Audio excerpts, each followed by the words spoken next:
12. 아들의 희생으로부터 배울 수 있는 교훈. 우리 지구가 우주에서 미세한 점에 불과하다는 것을 생각하면 하나님이 우리를 그토록 귀중하게 여긴다는 사실은 그저 놀라울 뿐이다. 그리스도가 무릎 꿇고 앉아 모래와 진흙 한 무더기를 모은 후 모양을 만들고 조각했다. 그분은 손가락으로 아담의 손가락을 지었을 뿐 아니라 머리부터 발끝까지 신체 전부를 만들었다. 예수는 대부분의 시간을 잘생긴 얼굴 모양을 만드는 데 사용하며 당당한 이마와 힘있는 턱과 매혹적인 눈을 조각했다. 그런 뒤 그분은 뒤로 조금 물러가 이 새로운 존재를 뚫어져라 쳐다본 뒤 미소 지었다. 여러 면에서 아담은 그분과 많이 닮았다. 그리스도는 그에게 생명을 주어 그와 비할 데 없는 친밀한 관계를 맺는 일을 더 이상 지체하지 않았다. 그리스도가 다시 몸을 구부리고 생기 없는 진흙 입술에 자신의 입술을 대었다. 숨을 깊게 들이마신 뒤 천천히 불어넣었다. 그러자 그것은 건장한 육체로 변했다. 그 육체는 발가락을 꼼지락대고 손을 움직였다. 눈이 떠지자 그는 그리스도의 얼굴을 응시했다. 아담은 미소 지었다. 그들은 함께 일어나 오랫동안 포옹했다. 예상했다는 듯이 예수는 곧 다른 아름다운 존재를 만들었는데 친밀함의 표시로서 그녀의 형상에 남성의 갈비뼈를 섞었다.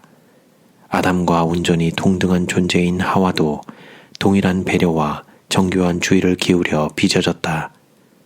동물과 다르게 남성과 여성은 그리스도가 개인적인 접촉과 밀접한 교제를 통해 만들었다. 인간이 최초로 창조된 방식을 통해 하나님이 오늘날 우리 각자와 맺길 갈망하는 관계의 비범한 친밀도가 예증된다. 아담과 하와가 반역한 후에도 삼위 하나님은 에덴에서 망가진 고귀한 연합을 회복하기 위해 노력했다. 삼위 하나님의 이러한 노력은 예수의 지상 생애에서 그 절정에 달했다. 엘렌 G. 화이트는 그리스도의 공생애 가운데서 우리가 잃어버린 하나님과의 친밀함을 다시 회복하는 데 특히 중요한 3대 사건을 밝히고 있는데 이는 광야에서의 시험과 겟세마네와 십자가 사건이다. 이 세 경험 사이에는 거의 탐구되지 않았던 유사 주제가 많다. 예를 들어 우리는 예수가 광야에서의 40일 동안 죄짐 맡은 자가 됐다는 사실을 거의 들어보지 못했다. 예수가 사역을 시작하면서 겪었던 광야에서의 고난과 6월절 주간에 겪었던 고난 사이의 유사점들은 깊이 연구할 가치가 있다. 광야의 시험, 겟세마네, 십자가 사건은 연구할 가치가 있음. 예수 생애의 마지막 사건들에서 교훈을 모으는 데 초점을 두면서 우리는 큰 그림, 즉 삼위 하나님이 우리를 사랑으로 가깝게 이끌려는 강렬한 열망을 늘 기억해야만 한다. 이런 장엄한 주제를 가리키는 신학 용어가 바로 속죄, 즉 하나됨이다. 우리를 향한 하나님의 사랑은 냉담한 이론이나 교과서에 나오는 상투어가 아니다. 그것은 살아있고 열정 넘치고 찾아 나서는 사랑이다. 기독교는 사랑 이야기다. 성경은 자신의 백성에게 영원히 손을 펼치는 분의 신령한 연애 편지이다. 이런 하나됨을 이루도록 솔선하는 분은 언제나 하나님이다. 삼위 하나님과의 깊은 관계를 발전시키기 위해서는 그분들이 그리스도의 고난을 통해 배우도록 의도한 교훈들을 이해하는 것이 중요하다. 전장에서 하나님의 품성을 숙고했다. 이 마지막 장에서는 하나님의 아들의 희생으로부터 얻을 수 있는 교훈들을 더 탐구할 것이다. 우리의 가치의 근원. 3살배기 어린 레베카는 난생 처음으로 7월 4일 독립기념일 불꽃놀이를 보기 위해 부모와 함께 인근 공원에 서 있었다. 수천 명의 사람이 머리 위에서 펼쳐지는 형형색색의 불꽃을 보기 위해 밤에 모여들었다. 이날은 마침 레베카의 생일이었다. 축제가 시작되자 레베카는 기쁨에 차서 둘러보다가 엄마에게 말했다. 이게 다 내 생일 축하야? 그 아이는 마음속으로 이 모든 노력과 비용이 정말 자기를 위해 지출될 수 있는 것인지 고민했던 것이다. 마찬가지로 우리도 구원의 계획과 삼위 하나님이 치른 모든 희생을 보며 이 모두가 날 위한 것일까? 라고 고민할 수 있다. 그러나 불꽃놀이와는 달리 이 모든 것은 참으로 당신을 위한 것이다. 하나님은 잘생긴 외모나 높은 지능지수나 인근 무료 급식소에서 행한 자원봉사 때문에 그러한 어마어마한 가치를 우리에게 부여하지 않는다. 그분은 무한한 가치를 순전히 우리에게 선물로 주신다. 하나님은 이렇게 말씀하신다. 나는 너를 상상조차 못할 중요한 지위로 높이려고 작정했단다. 이것은 네가 아니라 내 심령에 있는 것에 근거하여 내린 혼자만의 선택이란다. 우리는 그러한 가치를 선행으로 얻지도 못하고 악행으로 잃기도 힘들다. 그것은 그분이 사랑으로 우리에게 부여하는 것이다. 우리 지구가 우주에서 미세한 점에 불과하다는 것을 생각하면 하나님이 우리를 그토록 귀중하게 여긴다는 사실은 그저 놀라울 뿐이다. 우주의 크기를 과감하게 축소하여 태양의 크기를 이 문장의 마침표 크기로 표현한다고 상상해보자. 이런 척도라면 우리 은하계는 어느 정도일까? 도시의 한 구의 크기? 아니다. 8km? 아니다. 이런 척도라면 우리 은하계는 놀랍게도 직경이 96만 킬로미터나 된다. 나는 타락하지 않은 거민들이 광대한 성간에서 지구를 찾기 위해 며칠 동안 컴퓨터로 별 차트를 자세히 살펴보지 않았을까 상상해본다. 인류를 구원하기 위해 하늘도 위험에 노출되어 있었다. 예수가 우리를 그토록 귀중하게 여긴 나머지 우리를 구원하기 위해 엄청난 위험을 즐거이 감수했다는 사실도 그저 놀라울 뿐이다. 그리스도는 훌륭하게 승리했지만 이 땅에 걸어 다닐 때는 그 어떤 보장도 받은 것이 없었다. 그는 시험에 굴복할 가능성이 있는 인성을 취하셨다. 구조 작전차 이 땅에 오심으로 겪게 될 가히 충격적인 신변상의 위험을 그분은 감수했다. 심지어 하늘도 우리를 위해 위기에 놓여졌었다. 그 누가 다음에 예언하신 인용문의 의미를 완전히 추정할 수 있겠는가? 하나님께서는 그로 하여금 인간으로서 누구나가 당하는 인생의 위험을 겪고 또한 인간으로서 누구나가 싸워야 할 싸움을 실패와 영원한 손실의 위험을 무릅쓰고 싸우도록 허락하셨다. 사탄이 그리스도를 유혹해서 가장 작은 죄라도 빠뜨릴 수 있었더라면 사탄은 그리스도의 머리를 상하게 하였을 것이다. 그리스도가 머리에 상처를 입었다면 인류의 희망은 사라졌을 것이다. 하나님의 진노가 아담에게 내렸던 것과 같이 그리스도 위에도 내렸을 것이다. 그리스도와 그의 교회는 아무 소망이 없었을 것이다. 그리스도가 모든 것을 걸고 모험했음을 기억하라. 그분은 대쟁투의 쟁점에 자신의 영원한 존재까지도 걸었다. 하늘도 우리의 구속을 위해 위험을 감수했다. 그렇게 많은 위험을 무릅쓰면서도 그분은 신으로서의 능력을 자신을 위해 사용하는 일만큼은 거부했다.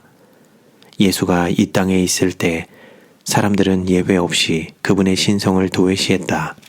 그리고 오늘날에도 그분의 인성을 도외시할 위험에 직면해 있다. 그분이 지상에 내려왔을 때 자신을 위해 신의 특성을 사용할 수 있었다는 대단히 잘못된 생각을 하기도 한다. 진실은 그분이 우리와 동일하게 역경과 유혹에 직면했다는 것이다. 전투 수칙에 의하면 그분은 우리가 활용하는 것과 다름없는 능력을 활용해서 극복해야만 했다. 많은 사람이 이렇게 말한다. 그럼요. 그리스도는 승리하셨죠. 그분은 하나님이시잖아요. 하지만 그분은 그 모든 것을 내려놓았다. 그분은 친히 자신의 신성에서 최소한의 것조차 취하지 않았다. 자신 안에 있는 힘을 끌어쓰는 대신 하늘아버지에게 능력을 얻기 위해 밤마다 기도로 시간을 보냈다. 자신을 위해 단 한 번도 신성의 능력을 사용하지 않으신 예수. 예수의 신성은 여러 면에서 자신에게 강점이기는커녕 굉장한 부담이었다. 당신이 녹슨 대못에 살이 찢어진 채 억울하게 십자가에 달렸다고 가정해보라. 저기가 가득한 군중이 온갖 비아냥거림으로 당신에게 소리치고 있다. 아이 뭐야, 네가 진짜 네가 주장하던 존재라면 십자가에서 내려와 보시지, 이 바보 양반아. 이것은 당신에게 얼마만큼 유혹이 되는가? 전혀 유혹이 안 된다. 왜냐하면 당신은 100만 달러를 주고도 그 십자가에서 내려오지 못함을 알기 때문이다. 하지만 예수는 내려올 수 있었다. 그분은 생각만으로도 자신을 괴롭히는 자들을 마치 장작다발을 쓰러뜨리듯 멸할 수 있었다. 그러나 예수가 단 한 번이라도 자기를 위해 자신의 신성을 사용했다면 믿음으로 사는 방법에 있어 우리에게 모범이 되는데 실패했을 것이다. 그리스도는 위태할 때 스스로를 건지고 암흑의 왕자의 세력을 꺾기 위해 자신의 능력을 사용하려는 의향을 물리치는데 자신의 모든 힘을 동원해야 하는 시험을 은밀히 당했다. 사역기간 내내 그리스도는 매 시간 자신의 유익을 위해 무한한 신의 능력을 사용하라는 무서운 유혹에 맞서 싸웠다. 우리는 그리스도가 매일 느끼며 살았던 압박감을 상상하지 못한다. 암흑세계의 모든 병기가 그분을 목표물로 삼았다. 그분이 굴복하여 단지 악한 생각이나 참지 못하는 모습이나 거친 목소리로 단 한 번만이라도 죄를 지었다면 전 우주는 혼돈에 빠졌을 것이며 수십억의 영혼은 멸망했을 것이다. 그분은 33년이라는 짧지 않은 세월 동안 극도로 힘든 시험을 끊임없이 겪으면서도 매일 매시간 단 1초라도 완전하게 사랑이어야 했다. 그분의 범죄는 그저 용서를 구하고 다시 시작할 수 있는 성질의 것이 아니었다. 두 번째 기회란 없으니 말이다. 의기소침하거나 우울하고 화나거나 불안에 억눌리고 말 그대로 얼마나 미쳐버리기 쉬웠겠는가. 그 어떤 인간도 그분이 매일 짊어졌던 이런 몸서리치는 책임과 맞닥뜨려 본 적이 없었다. 우리가 단 1분만이라도 그 짐을 짊어져야 한다면 깔려주고 말 것이다. 그럼에도 그분은 그런 모든 고난과 엄청난 위험을 감수할 만큼 우리를 가치 있게 보셨다. 삼위 하나님이 이 모든 비범한 노력을 기울이고 위험을 감수했다는 사실을 통해 우리는 잃어버린 자들이 하나님에게 굉장히 중요함을 크게 깨닫는다. 그분은 가능한 한 모든 방황하는 양과 잃어버린 동전과 탕자를 발견하여 되찾을 때까지 쉬지 않을 것이다. 잃어버린 자가 하나님에게 그토록 크게 중요할진데 우리도 그들을 중요하게 여겨야 하지 않겠는가? 정체가 드러난 사탄. 당신이 다음과 같은 기사 제목을 읽었다고 가정해보라. 에이브린 링컨, 반역죄로 고소되다. 마더 테레사, 극악한 사기꾼이자 무정부주의자로 고소되다. 당신이라면 이런 기사를 우스꽝스러운 장난이라며 즉시 무시하겠는가? 이는 타락하지 않은 천사들이 하늘에서 루시퍼가 타락했다는 소식을 처음 접했을 때의 상황과 유사하다. 그럴 리 없어. 그들은 이어서 말했다. 그런 일은 상상하기 어렵지. 그는 우주의 총화로서 모든 이의 모범으로 칭찬받고 존경받던 존재였다. 예수는 공생애에서 이렇게 말했다.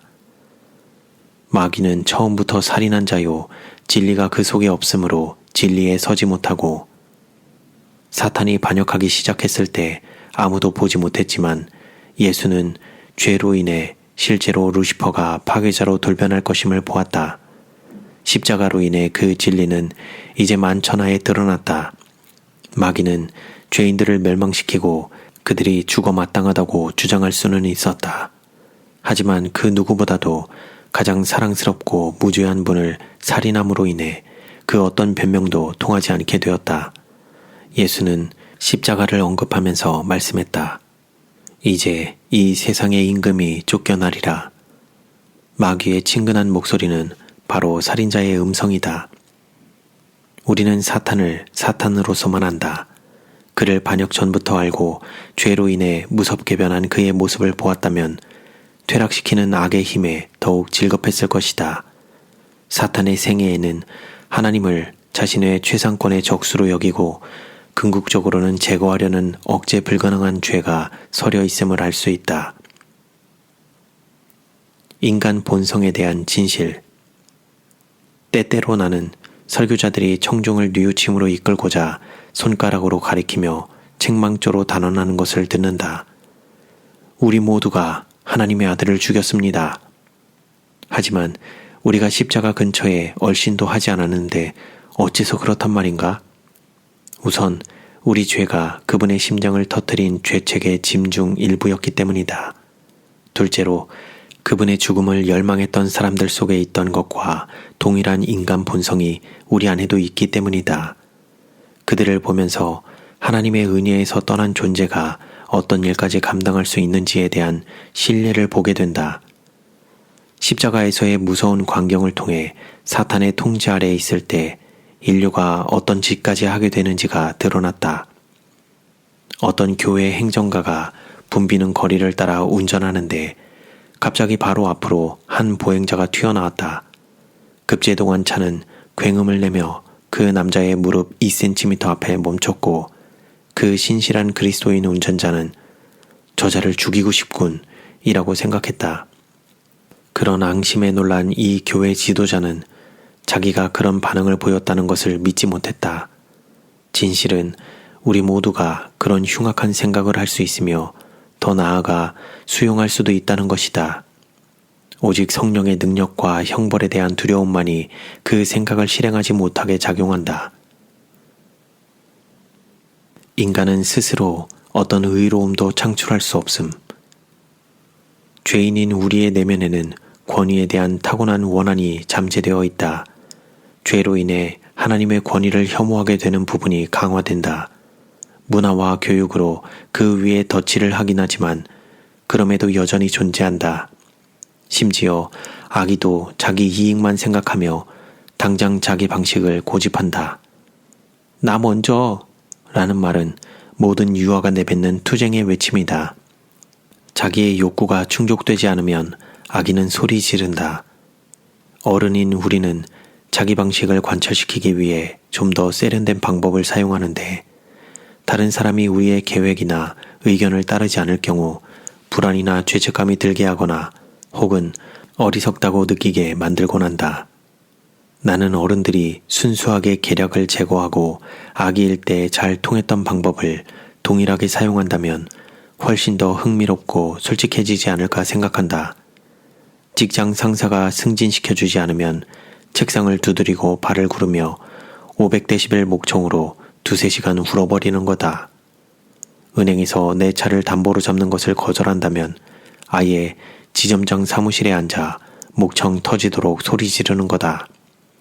마음 깊은 곳에서는 그렇게 하고 싶지만 무안하게 되거나 교도소로 보내지는 게 싫어서 그렇게 하지 않을 뿐이다. 성령의 역사 없이는 순수하게 이타적인 동기로 행동하지 못한다. 하나님에게 부여받은 숭고한 마음을 없애는 이기심과 죄로 인해 우리가 하려는 모든 일은 훼손된다. 우리는 스스로 어떤 의도 창출하지 못한다. 아무것도. 바울은 새로운 삶의 비결을 제시해주고 있다. 내가 그리스도와 함께 십자가에 못 박혔나니 그런즉 이제는 내가 사는 것이 아니요 오직 내 안에 그리스도께서 사시는 것이라. 죄로 야기된 분리. 어찌하여 나를 버리셨나이까? 라는 예수의 말씀을 통해 본질상 죄는 분리를 일으킨다는 것이 드러난다. 죄로 인해 관계가 엉망이 되고 망가진다. 죄는 그 누구의 간섭, 특히 하나님의 간섭 없이 내 삶을 스스로 꾸려나가고 싶다 라고 말하는 사고방식이며 내재된 태도이다. 심판 때 이런 태도가 삶의 방식이 된 자는 자기의 원대로 처분받을 것이다. 하나님은 마지못해 그들로부터 영원히 떠날 것이다. 그리스도가 죽은 것은 바로 하나님과의 분리 때문이었다. 예수는 십자가 때문에 죽은 것이 아니라 단지 십자가 위에서 죽었던 것이다. 십자가는 매질과 채찍질과 함께 그분이 감내했던 고통의 일부였지만 십자가에 달린 것은 죽음과 거의 관련이 없었다. 십자가에서 겟세마네의 상황이 다시 벌어졌다. 십자가는 겟세마네의 속편이었으나 그 강도가 더 심했고 천사의 개입도 전혀 없었다. 심장을 터뜨려 그분을 죽인 것은 바로 하나님의 버림과 온 세상의 죄가 짓누르는 부담감이었다. 첫 번째 분리는 감람산에서, 두 번째 분리는 갈보리산에서 일어났다. 두 산에서의 두 번의 겟세마네 경험, 그 둘은 본질적으로 동일한 경험이었다. 둘 다 치명적이었다. 그리스도의 죽음을 이야기할 때 우리는 못과 십자가 너머를 보아야만 한다. 그분은 하나님에게 버림받음으로 둘째 사망을 경험하며 죽었다. 그리스도인 순교자들은 첫째 사망만 맛보았으나 그분은 둘째 사망에 맞닥뜨렸다. 갈보리 십자가에 달린 예수를 바라봄으로만 죄의 가증한 특성에 대해 양심이 일깨워질 뿐 다른 것으로는 되지 않는다. 죄는 섬뜩한 에볼라 바이러스만큼 전염성도 강하고 파괴적이다. 에볼라 바이러스는 섬뜩한 죽음을 유발한다. 피부는 붉은 반점으로 덮인다. 심장 근육은 연화되며 모든 중요한 장기는 오트밀처럼 급속히 변해버린다. 경기와 경련으로 괴로움을 당한다. 피는 모든 구멍에서 쏟아져 나온다. 심지어 눈에서도 나온다. 에볼라는 지구상에서 가장 침투력이 강하고 치명적인 바이러스다. 하나님의 진노는 악을 정죄하는 일로 그분의 사랑의 일부임. 죄도 영혼에게 치명적 영향을 끼친다. 하나님은 영적 세계의 질병 중앙통제소 소장으로서 온 지구를 뒤덮은 죄라는 치명적인 에볼라 형태의 전염병에 맞섰다. 극악한 상황에서 최선의 것을 이끌어내려고 노력하는 그분의 모습을 성경에서 보게 된다. 그분은 우리를 굉장한 정성으로 보살피며 죄의 해악성을 아시기에 그것을 매우 심각한 문제로 취급한다. 하나님은 마치 어머니가 자녀를 망치는 코카인과 헤로인을 혐오하듯 죄를 싫어한다. 하나님은 사랑으로 우리 중 가능한 한 많은 사람을 구원하기 위해 과감한 행동을 취한다. 예를 들어 노아의 홍수는 하나님이 몸 전체를 구하기 위해 썩어가는 수족을 잘라낸 사건이었다. 하나님의 사랑은 악에 수동적으로 대항하지 않는다. 하나님의 눈에 죄는 지난 일을 덮어두자 라는 식으로 쉽게 처리할 사소한 문제가 아니다. 죄는 생명을 파괴하며 그 음흉한 특성으로 하나님에 대한 전 우주의 신뢰를 위협한다. 하나님은 죄로 인해 자신이 창조한 세계가 망가지는 것을 좌시하지 않기로 결정했다. 그분은 죄가 발견되는 곳마다 사형 선고를 내렸다. 하나님의 진노는 악을 정죄하고 뿌리 뽑는 데 필요한 일을 행하는 것으로서 그분의 사랑의 일부이다. 종국의 삼위 하나님은 적극적으로 우주에서 죄를 제거해야만 할 것이다. 가슴이 찢어지지만 하나님에게는 궁극적으로 죄와 죄인을 멸하는 것 외에는 다른 도리가 없을 것이다. 사탄과 그와 연합한 모든 자는 반역의 생애를 통해서 하나님과 조화될 수 없는 곳에 자기 자신을 두었으므로 하나님의 임재는 그들을 삼키는 불이 될 것이다. 사랑이신 그분의 영광이 그들을 멸할 것이다. 광야에서 독사에 물린 이스라엘 백성처럼 우리도 십자가를 바라보고 살 수 있음에 하나님께 감사하자. 하나님의 가족에 속함. 나병 환자에게서는 악취가 풍긴다. 그들의 살은 괴상하고 옷은 다 해지고 더러우며 벗겨진 피부에서는 고름이 새어나오고 호흡할 때는 악취가 났다. 수척하고 여윈 그들은 속을 뒤트는 외로움에 시들어갔다. 절망은 뼛속 깊숙이 스며들었고 자살이 더욱 나아 보였다. 그때 예수가 왔다. 다른 모든 사람이 나병 환자들을 보고는 욱하며 도망쳤지만 그분은 그들을 바라보며 널 사랑하노라 라고 말하며 가까이 다가갔다. 나병 환자가 무서운 고함을 치며 가까이 오지 마시오. 난 부정하오. 라고 말하는 소리를 들을 때마다 그리스도의 눈에는 눈물이 고였다. 용납될 수 있음을 알려주고 심령을 치유하고자 그분은 그들 곁에 무릎을 구부리고 앉아 썩어가는 살을 만졌다. 그런 뒤 그들의 몸을 회복시키는 말씀을 했다. 나병 환자들은 예수가 가까이 올 때 흉하게 보이지 않기 위해 상처 위로 담요를 급히 걸칠 수도 있었다. 하지만 그런 것은 아무 소용이 없었다. 그들에게 필요한 것은 와서 몸을 온전하게 고치고 싶은 욕구와 갈망을 고백하는 것이었다. 이것은 오늘날 우리에게도 마찬가지이다. 사도 요한은 확신 가운데 이렇게 기록했다. 만일 우리가 우리 죄를 자백하면 그는 미쁘시고 의로우사 우리 죄를 사하시며 우리를 모든 불의에서 깨끗하게 하실 것이요. 그렇게 큰 고통을 감내한 예수께서 구원을 받을지 못 받을지 모르겠어요. 받으면 좋겠어요. 라는 말을 듣고 싶어 한다고 상상할 수 있는가? 내 딸이 사람들에게 우리 가족의 일원이 됐으면 좋겠다고 말하는 것을 내가 듣는다면 어떻게 느끼겠는가?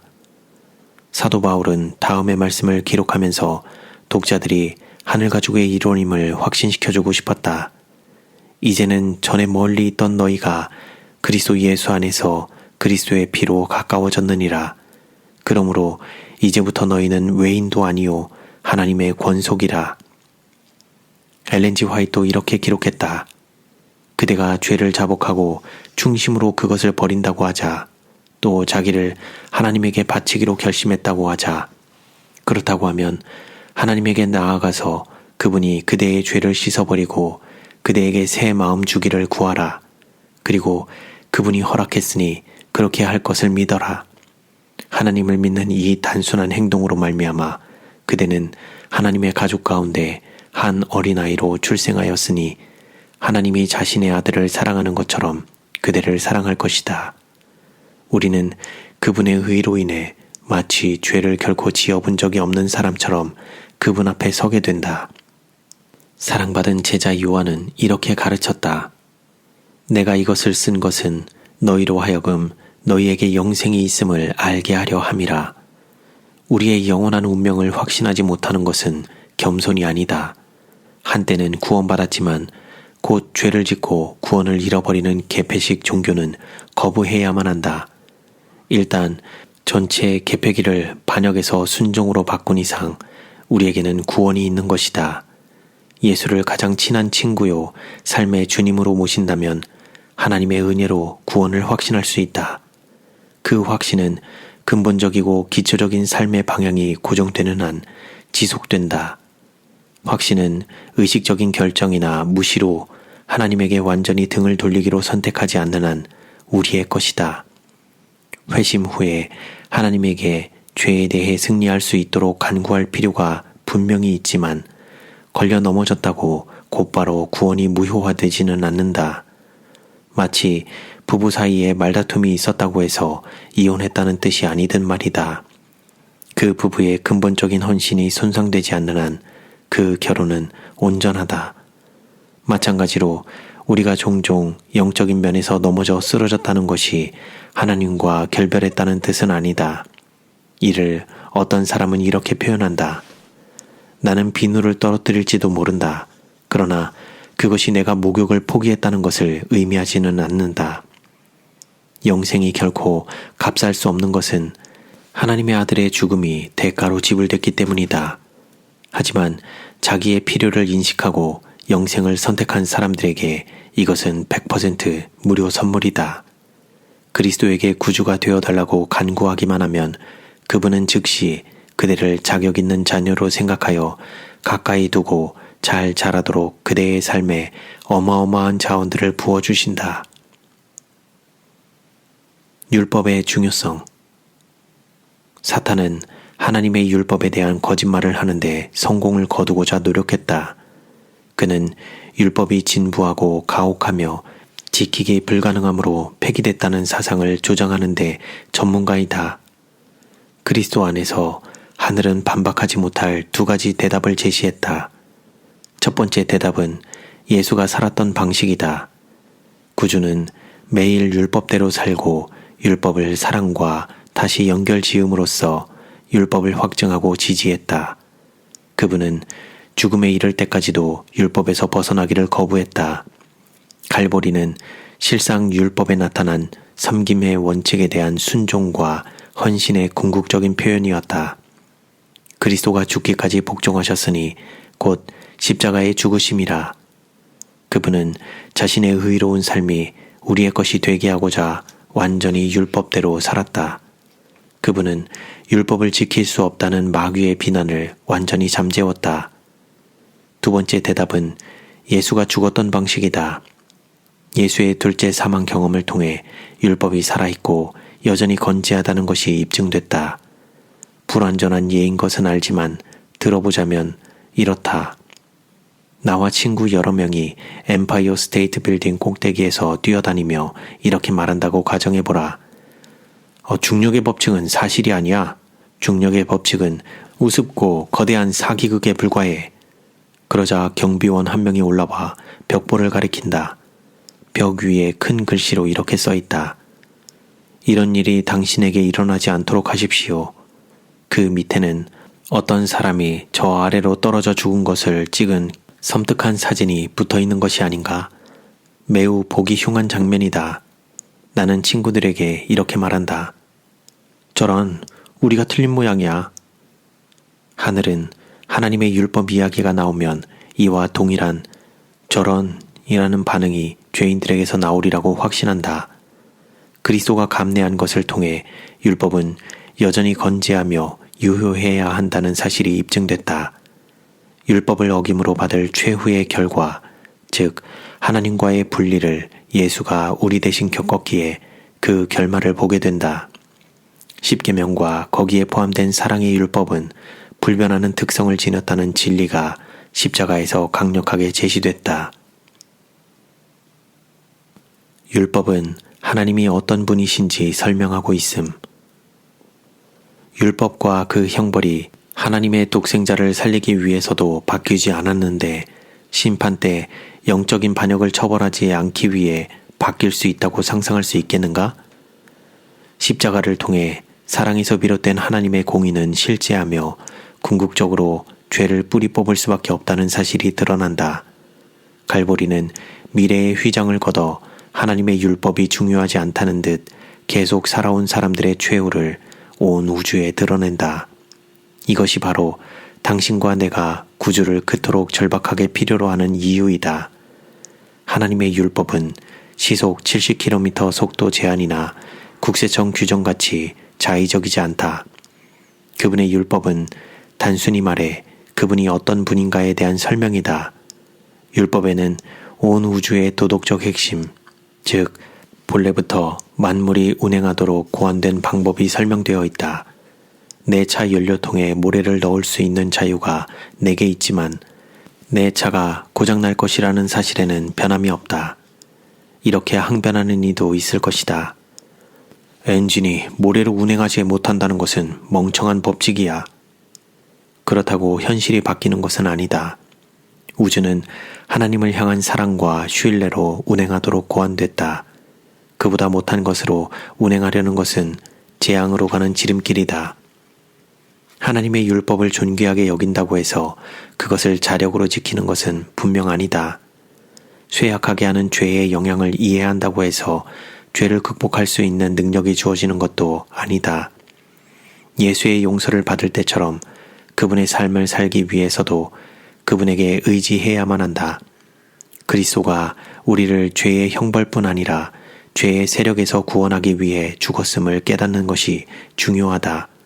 그분은 우리가 용서받을 뿐 아니라 회복되기를 열망한다. 십자가는 우리를 온전케 하고자 고안됐다. 그리스도의 의가 우리 위에 임할 뿐 아니라 우리의 심령과 품성에 내재되는 것이 하늘에서 정한 방법이다.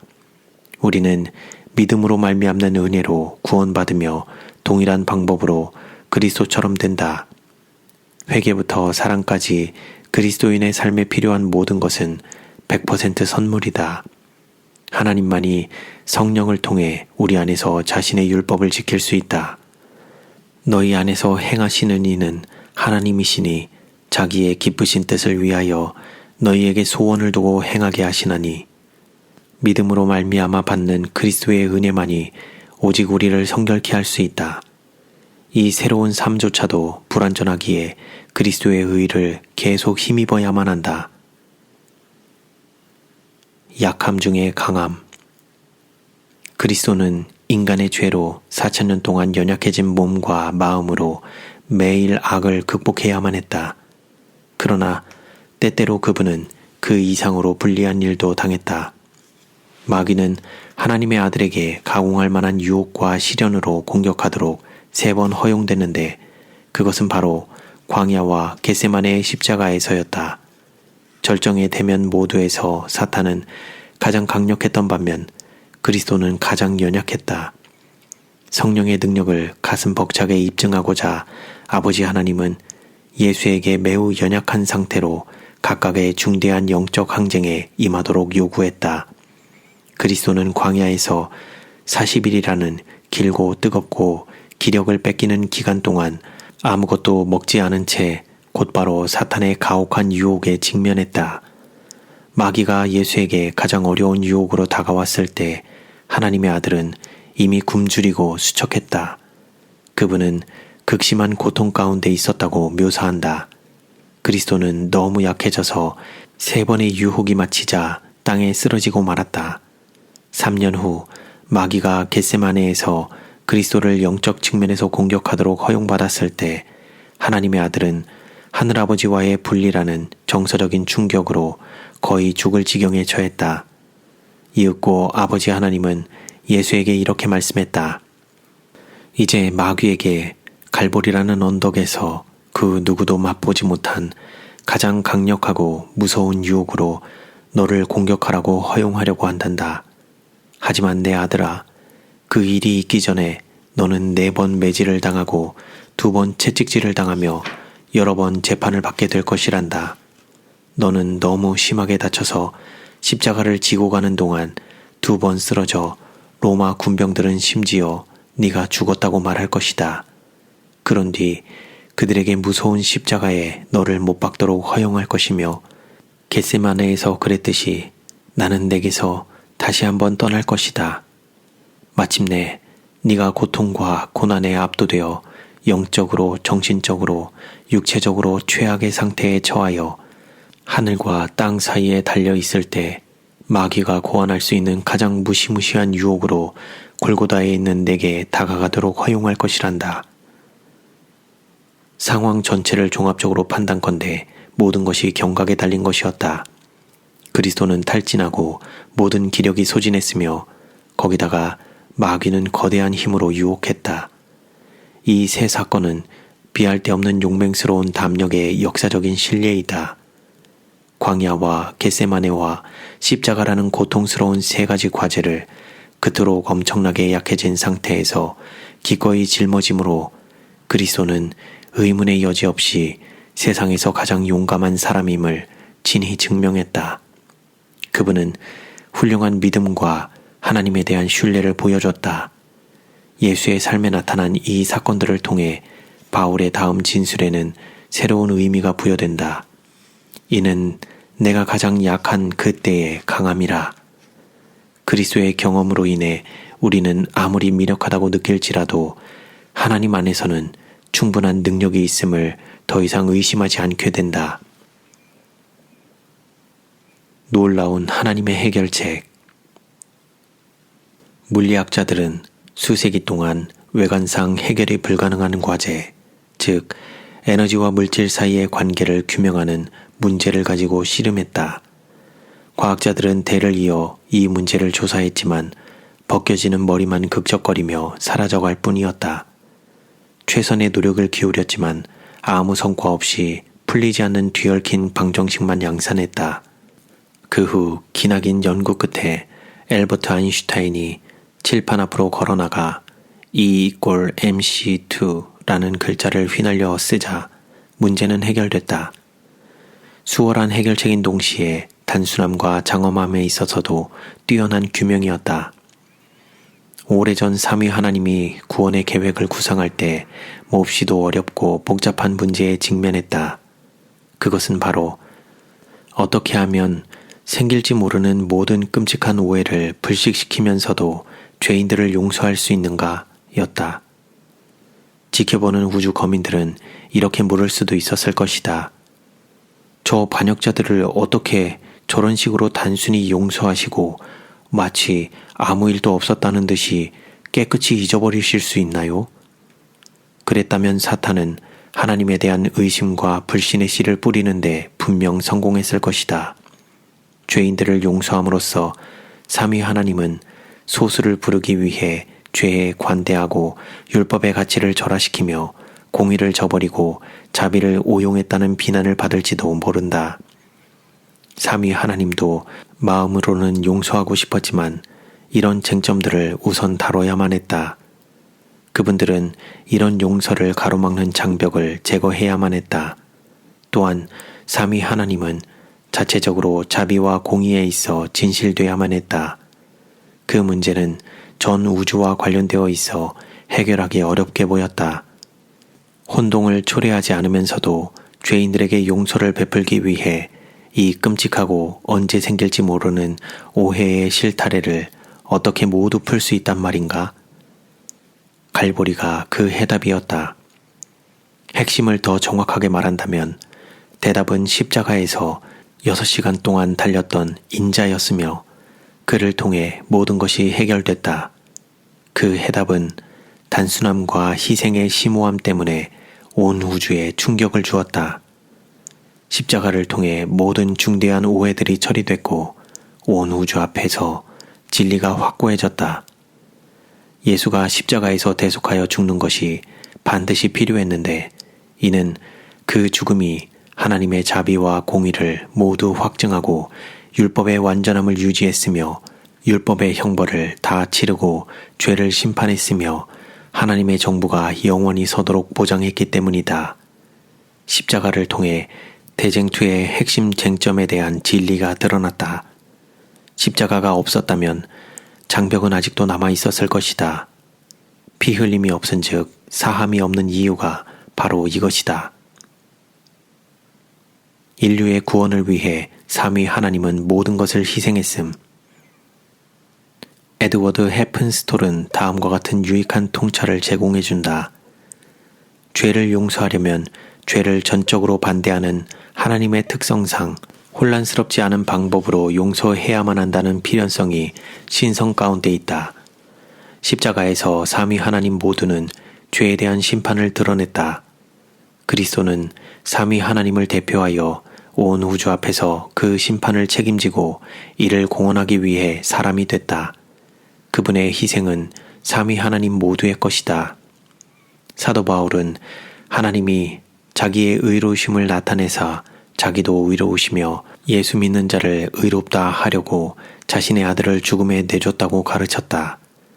십자가로 인해 하나님은 이제 자신의 품성 가운데 있는 공의를 파기한다는 인상을 초래하지 않으면서도 죄인을 용서하고 의롭다고 칭할 수 있게 됐다.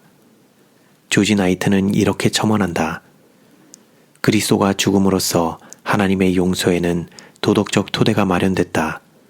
그분의 일관성과 공의를 입증하는 화목제로 인해 하나님은 그리스도를 받아들인 죄인들을 마음껏 용서하고 의롭다고 칭하면서도 여전히 하나님다울 수 있었다. 하나님의 사랑은 도덕적이다.